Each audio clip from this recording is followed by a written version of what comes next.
Ok, donc dans cette vidéo, on va voir comment paramétrer une jante pour ce qui est là, de notre projet de voiture à élastique. Donc, vous remarquerez que l'extérieur de ma jante est vers le haut et l'intérieur est vers le bas. Je vous suggère fortement de procéder comme ça vous garantissez finalement là, que l'extérieur de votre jante va être le plus beau possible. L'intérieur, on le voit un petit peu moins. Donc, c'est un peu moins grave s'il y a des petits défauts d'impression là, à cet endroit-ci. Donc, pour vous assurer de la bien le positionner du côté que vous désirez, encore une fois, vous pouvez utiliser l'icône ici qui s'appelle placer sur une face. Et vous pouvez sélectionner une face. Donc, en cliquant ici, vous voyez, j'ai sélectionné la face dessus. Ça met ma jante à l'envers. On s'assure que ce soit l'inverse ici. Ensuite de ça, pour ce qui est des jantes, je vous dirais, j'ai pas d'objection si vous avez là, envie d'utiliser du PLA, vous pouvez le faire. C'est largement là, résistant là, pour les besoins là, de notre projet. Je vous dirais, si vous avez la même couleur en PETG, ben, vous avez une résistance aux impacts qui est un peu plus forte. On a quelques couleurs différentes dans le PLA. Donc, si vous voulez aller chercher, là, par exemple, un genre de vert turquoise ou un doré, ben, vous pouvez le faire en PLA. On n'a pas ces couleurs-là en PETG actuellement au Fab Lab. Pour ceux qui nous écoutent dans le futur, peut-être que ça va changer à ce moment-là. Je vous invite à vérifier avec les membres du personnel. Donc, si vous sélectionnez du PLA, ben, choisissez là-dedans ici comme ça. Sinon, nous, ben, dans ce cas-ci, pour l'exemple, on va aller vers le PATG de 3CP. Je vais lui dire que je ne veux pas transférer mes réglages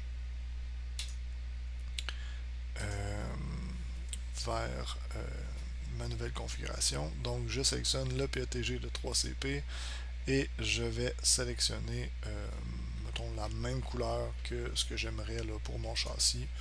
Disons que c'est jaune. Et cliquer sur découper maintenant. Donc, il n'y a pas de paramètres à modifier de façon significative. Et les jantes, vous pouvez les imprimer là, à plusieurs par plateau, il n'y a aucun problème. Donc, je vous invite à mettre les 4 jantes de votre véhicule sur le plateau si c'est possible. Si vous n'avez pas fait des jantes surdimensionnées, sinon, ben, ça sera en deux prises à ce moment-là. Donc, on génère des supports à l'extérieur comme à l'intérieur. Ça va nous permettre de mieux supporter l'intérieur de la jante ici. Et dernière petite chose.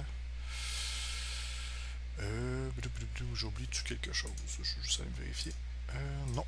Donc, ça ressemble pas mal à ça. Si vous voulez plus d'itération, à titre de rappel, vous pouvez cliquer ici pour revenir dans la vue précédente et appuyer sur le petit plus ici pour augmenter le nombre d'instances et sur agencer pour les placer correctement.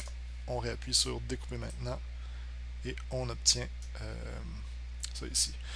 Il est possible que vous ayez un message d'erreur comme ça. Ça veut dire que, grosso modo, l'espacement entre les pièces n'est pas assez grand pour les bases qui sont autour ici. Il y a des chances qu'il y ait, on le voit ici, là, des superpositions. Donc, on évite ça le plus possible. Je vous dirais, pour ne pas trop se casser la tête, vous pouvez tout simplement distancer manuellement vos jantes et les redécouper. Et voilà. Donc, encore une fois, indiquez-nous la quantité de matière et la couleur que vous êtes, le type de plastique, la couleur que vous allez utiliser. Et ça ressemble pas mal à ça. On est prêt à imprimer, donc à exporter notre G-code sur une carte SD pour les imprimantes à filament. Donc, on se retrouve dans une prochaine vidéo.